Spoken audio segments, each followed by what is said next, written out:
walks in and recognizes the model in the picture, so Rick finally realizes he's been scammed and throws the photo in the trash.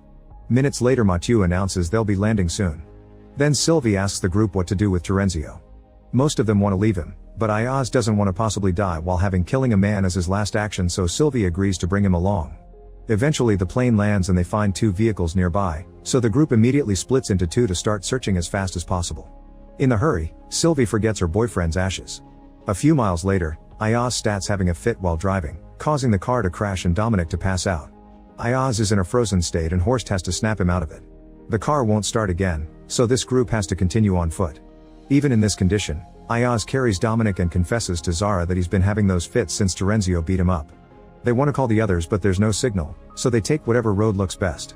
With only 18 minutes left for sunrise, Sylvie's group finds the facility and goes inside, noticing the gate shutting behind them automatically. Osman runs to try to keep it open, only to get an electric shock that knocks him out.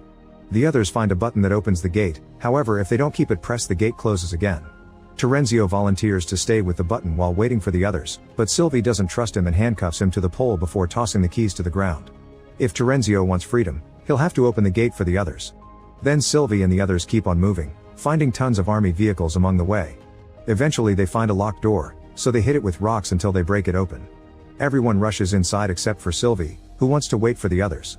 Soon Ayaz's group arrives near the facility but there's an old gate in the way.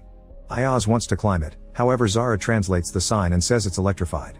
Horst says they should stand on something non-conductive to avoid the shocks and the group starts removing a tire from an abandoned truck since it's made of rubber. They also cover the razor wire with shirts and jackets. Horst climbs first and teaches them to never touch 2 wires at the same time. He jumps to the other side safely, so Ayaz follows with Dominic. Just as the sun is about to come up, Sylvie finally finds Ayaz's group and they all run to hide inside